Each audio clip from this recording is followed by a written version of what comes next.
Hi, I'm Dr. Linda Mintle. Hey, thanks for listening to the Dr. Linda Mintle Show. Faith radio podcasts are only possible because of your support. Thanks for giving and for sharing with a friend. Doing life together, reaching out with hope, encouraging one another, each step along the road. You and I can make everything a little better, doing life together. Well, hi, everyone, and welcome to the Dr. Linda Mintle Show. I'm your host, Dr. Linda Mintle, the relationship doctor, and I'm here along with my co-host, the other Dr. Mintle. Guess who? Me. My husband, Norm. Yep. And every weekend. How did I know? How did you know? And every weekend we're here and we're doing life together. And as always, we're always happy to have you. We are. Have you join us. We've said this before, but I really wish we could see you. I know. It's the bad thing about doing radio is that you don't see your audience. Unless, we've talked about putting up a little video camera, but then they would see us. We wouldn't see them. Doesn't work two So ways. It doesn't work two No. ways. Yeah. All right, our topic today is something that we can all do that will benefit our health and our mental health. But we have to do it to get the benefit. To your point. The other day at work, we were doing a lot of complaining.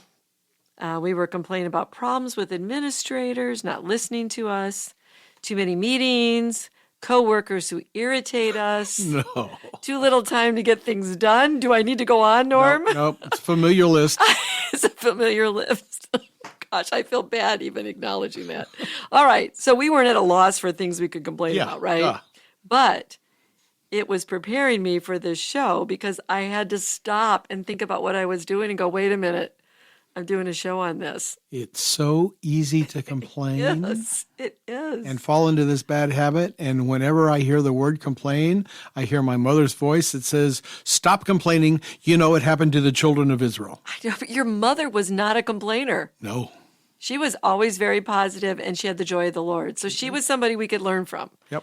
But, I'm trying to work on it. I really am trying to work on it. I think, maybe this is an excuse, but I think one of the reasons it's so hard for me is that I'm trained to look for problems and deal with problems. So I focus on those. But I don't think that's an excuse. I think I have to be much more intentional about what we're going to do today and talk about. Being grateful is something most of us need to work on because of how easy it is to focus on the list of bad things that happen every day, that have happened, that we anticipate will happen. We hear bad news regularly on the news, in our social media. We hear it from our families and our coworkers. So today, we're just going to say, stop it. Just stop it. No. we're going to discuss instead the antidote, the many benefits of gratitude. To have an attitude of gratitude. Where did that phrase come from? I don't know. I made it up for our kids. It probably came from somewhere else, and I probably heard it. But I used to tell them all the time, you guys need an attitude of gratitude. Yeah, it's really good. It's a state of thankfulness and appreciation, and it may be one of the most overlooked tools that we can implement daily to improve our quality of life. I mean, it improves the way you feel physically, emotionally, and mentally. And you're not going to believe this, ladies and gentlemen, but as we discuss those physical, emotional, and spiritual benefits, you're going to be surprised because I was surprised. Gratitude makes such a huge and powerful difference in our life. And by the way, it's the best bargain on the planet. It's free. We don't have to order it online. We don't have to worry about it showing up or not showing up. And we don't have to worry if we can afford it. That's right. Even if you have Prime, it doesn't matter. That's right. You got it at your fingertips. Prime gratitude. That's right. All right. So scientists have been studying gratitude for a long time. This is a field that there's a lot of research that has been done.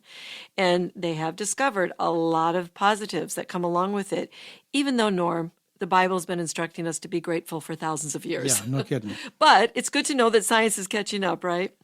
So gratitude works because it allows you to celebrate all that God has done for you. It focuses your mind on what you already have rather than something that's absent or needed or wanted. Right. Like you said, focuses your mind. So let's start with the physical benefits.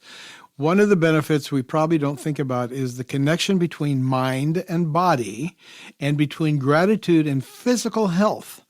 I don't know that I ever really thought about how gratitude can make me physically healthier. Really? Yeah, and I wrote a blog on it because I thought a lot of people aren't connecting those dots. So I do have a blog on the physical benefits from having an attitude of gratitude. So, we know that the mind-body connection is strong. We hear so much about that today in our culture because it's the way we were designed. It's how God made us. So expressions of gratitude just make us feel good. And then they create these positive emotions and feelings of joy and happiness that what happens is it releases the bonding hormone, oxytocin. So you probably heard that. That's a bonding hormone that you have with another person. And this physiological release decreases the release of stress hormones such as cortisol. And because of that, you're decreasing that stress hormone. You're going to feel better and you're going to be healthier. So your body has a physiological reaction to gratitude that makes you feel good. Wow. And gratitude and vitality are strongly linked together too. So this means the more grateful you are, the more you are likely to report physical and mental vigor. Would you like some vigor? Give me some vigor. I want some vigor. I think it's great. What a great association that it's associated with that. Right. And another way to feel more invigorated is to get a good night's sleep. You talk about the power and necessity of sleep. So there's a connection between sleep and gratitude. I mean, what, I go to bed smiling? No. Think of gratitude like a free sleep aid. Okay. Okay, just thinking about a few things you were grateful for during the day will induce a relaxation response. And that helps you fall asleep. Now, I've tried this a few times. When I'm really wound up and I've got so many things in my mind, I've tried to focus my mind on what went well during the day. Then I do a little prayer and then I give thanks. And I do notice, Norm, that my body feels more relaxed and it has helped me fall asleep. So it is kind of like a sleep aid that way. And another thing that you have to think about with sleep is that gratitude has been shown to enhance sleep quality. So it reduces the time that that sometimes you have to fall asleep. So you want to be able to fall asleep quickly, right, and get a good night's rest. So gratitude can help reduce that fall asleep time. It can increase your sleep duration, and it can even help with insomnia. You know, I think I must be a very grateful person. You sleep well, you really do. So I don't know if it's related to gratitude, but Well, it is today. But listen to this. Gratitude is related to 15 to 18% more restorative sleep and 20% less daytime sleep dysfunction. Wow. Like that's a prescription right there. It sure is. Yeah. Doctors ought to be writing these, Right. charging you for it. It's free. I would remember? have never, ever made that I connection. know. It's great. Okay, I read somewhere that gratitude can make a difference in your blood pressure. Is that possible? Yeah. Yeah. You know that old saying that says an ounce of gratitude is worth a pound of cure? No, I don't know that. You never heard that? Nope. Oh my gosh, that's a very old, familiar statement. I must not be very old. Why am I laughing? Okay. Well, there are studies in which patients with hypertension were instructed to count their blessings once a week, and their systolic blood pressure significantly decreased. That's the one on the top. And not only does gratitude lower your blood pressure, but it also can improve your immune function. So here's the science. Okay. Grateful people have 16% lower diastolic blood pressure, it's the bottom, and 10% lower systolic blood pressure compared to those less grateful. So it's impacting your blood pressure right there. So a lot of people who are on blood pressure medication, No. We're not going to tell people to go off. No. Okay. But we just want to know that you can actually have some type of reduction by just changing your attitude to one of gratitude. okay. Now, I'm not sure if this is related, but I was told that dietary fat intake is reduced by as much as 25% in people who keep a gratitude journal. Yeah, I read that study. So Really? I think what it is it may be because gratitude makes you feel less stressed, and then that leads to better eating. Oh, sure. It's related to 23% lower levels of stress hormones. So remember I talked about cortisol? You don't want cortisol being released in your body, especially for a long time. It does a lot of damage. So grateful people, including people who are grateful to God, have between 9 to 13% lower levels of hemoglobin A1C. So that's that marker for glucose that controls and plays a significant role in diabetes. Diabetes, right? Yeah. And so here's one more health benefit, because these are just cool to Yeah. me to find these. And I found this in a study. A daily gratitude practice may help you stay sharp as you age. It can decelerate the effects of neurodegeneration that occurs with increasing age. All right, Norm, we got to start talking gratitude like every day. I am so grateful right now. We Yeah. have 2 minutes left in this segment. I'm so grateful. Okay, listen, here, I want to talk to you about this one. You wrote a book, Living Beyond Pain. Is there a connection between gratitude and pain? Yeah, it's a bit counterintuitive when we look at this to talk about gratitude, because we're not saying you should talk about being grateful for chronic pain, right? But we can change our pain when we focus on the positives of life. So we're not saying that give thanks for the pain, but we're saying focus on the parts of your life that are working, that are going well, and your pain will actually decrease. Let's talk about some of the results of gratitude. Keeping a gratitude diary for 2 weeks resulted in a 28% reduction in perceived stress and 16% depression in healthcare practitioners. So the doctors and nurses even Yeah. benefited. Yeah. Yeah. And 2 gratitude activities, just counting your blessings, gratitude letter writing, reduced the risk of depression in at-risk patients by 41% over a 6-month period. Okay, I'm gonna read one to you and see if you think this works. A researcher said gratitude blocks toxic emotions such as envy, resentment, regret, and depression, which can destroy our happiness. It's impossible to feel envious and grateful at the same time. I think that would be true of the Bible, right? You can't have both of those things going on. It makes total sense to me. So I want to say one other one, Norm, that Okay. that I don't want to get lost here. But there was also a study that showed writing a letter of gratitude reduced feelings of hopelessness in 88% of suicidal inpatients. Oh my goodness. You got a lot of people feeling hopeless and suicidal, and it increased levels of optimism in 94% of them. So just doing that alone. So we got a lot of stuff here that we can benefit from if we just change our attitude. Wow. There is so much more to talk about, and we're going to have to do it after the break. I'm sorry. So, like I said, I'm happy and grateful for this break. That's right. And we'll be right back. Stay with us on the Dr. Linda Mintle Show. Being a generous person can have big benefits for you. Giving your time or your money or even your talent to someone else can obviously help the receiver. But did you know that being generous can roll some positive benefits back on you? This is Dr. Linda Mintle, the relationship doctor, and I'm here to share some of the benefits of generosity. Lower blood pressure, reduced stress, a better mood, and even longer life have been identified as benefits of being generous. That's right, physical and mental improvements for you just because you choose to extend something to someone else. What can you give? Your time, your talent, your support, oh, and yes, your money. You see, hoarding money like Scrooge may seem good for your wallet, but it's not so great for your health. One recent study actually showed that stingy behavior increases stress. So take a minute and just ask, what do I have that I can share? Then be generous and see how good you feel when you share something you have with someone else. We're so grateful you're here. This is the Dr. Linda Mintle Show. Welcome back.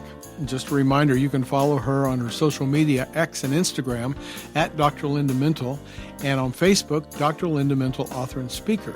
That's where you can find her regularly published blogs. You can also listen to our podcast on myfaithradio.com or your favorite podcast platform.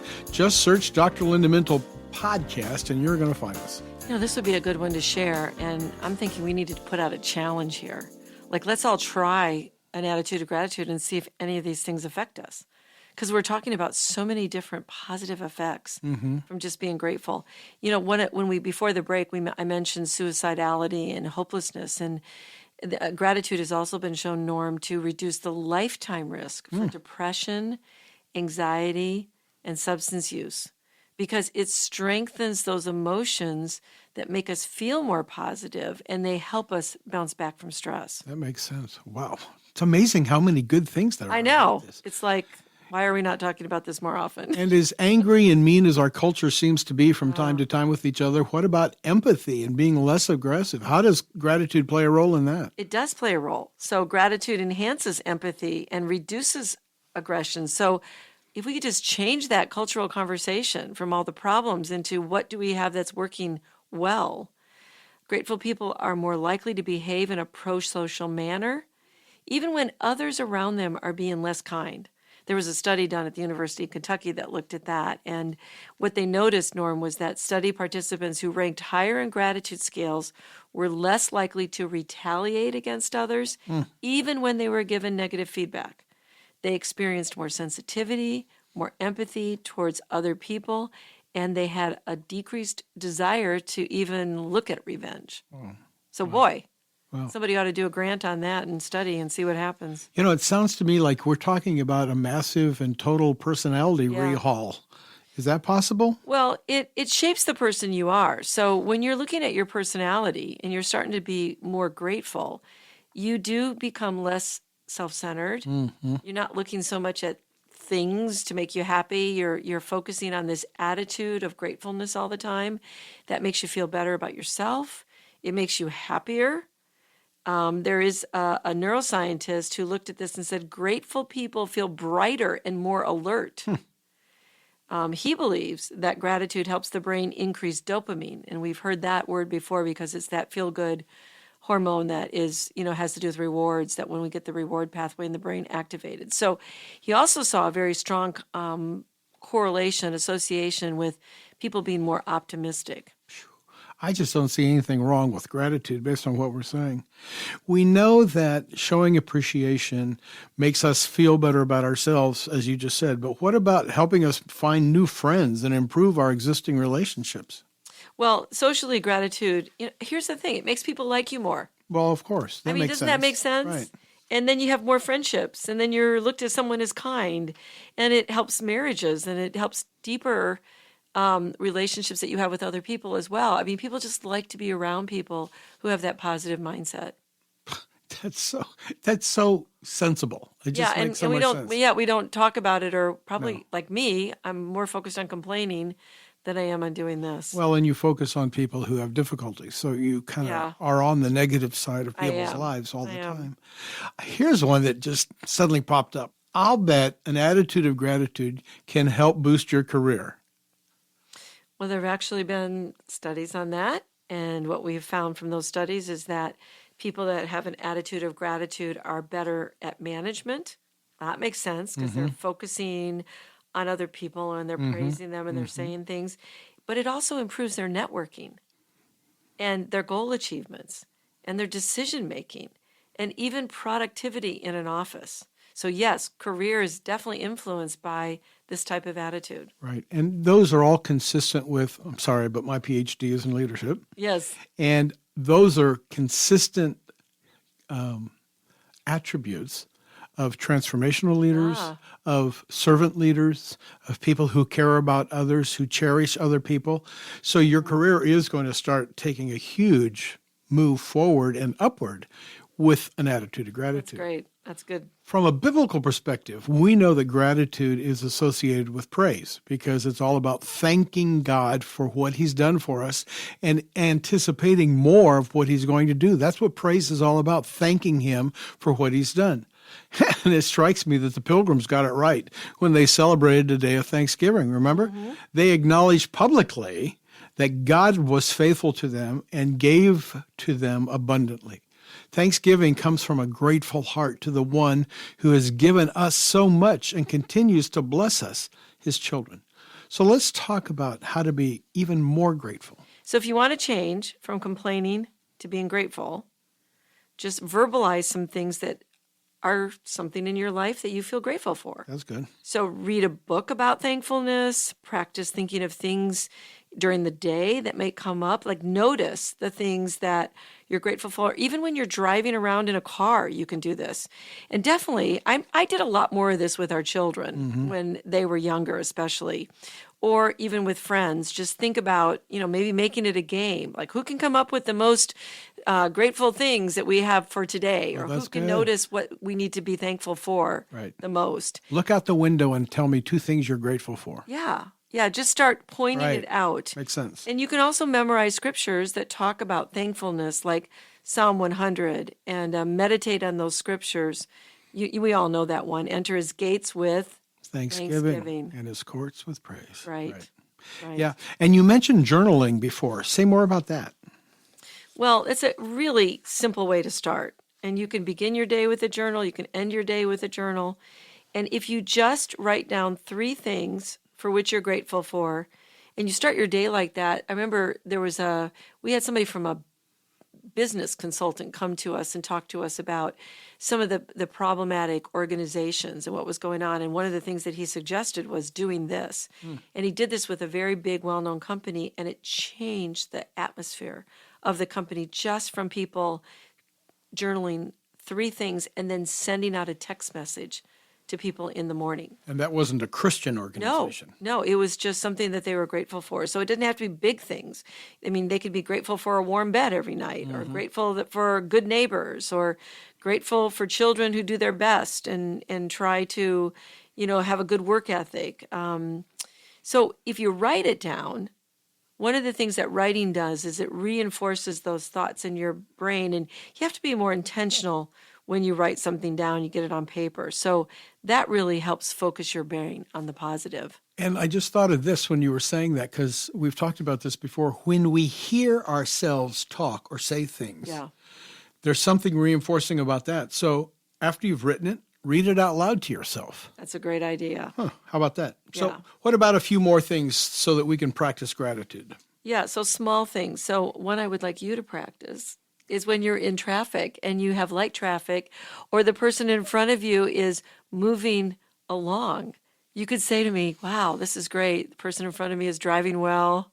Just think what would happen if we changed that conversation in the car. You expect me to be grateful for bad For drivers? good drivers. No, for good drivers. find We're the good ones. We're finding the good ones instead of focusing on the bad. Now, that would be a challenge, wouldn't it? That would be the biggest challenge of my everyday life. I know, but we could try it. I could practice it when you're not in the car. Okay. So I'm kind of saying you could do a gratitude challenge with somebody. Sure. Good. Family member, a friend, especially if you want to improve the feelings that you have with your partner, you could do a challenge. What about volunteering?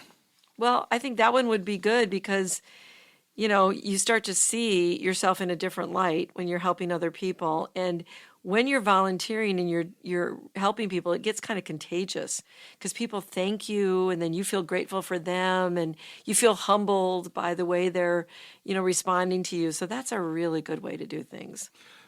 We have completely lost the art of writing letters and sending cards. I mean, we almost get no Christmas cards anymore, that kind know. of thing. It's changed. But what if we intentionally wrote, pen and paper, right? Letters to people, especially people who've contributed to our life. And even if you're not a good writer, send it to them. Don't text, but if you have to text, that's better than nothing, I suppose. It's okay. Yeah, it's okay. And a quick message can boost your mood as well when you do that. I think you can just set a goal and say, I'm going to target this person, or I'm going to target this situation, or I'm going to work on this.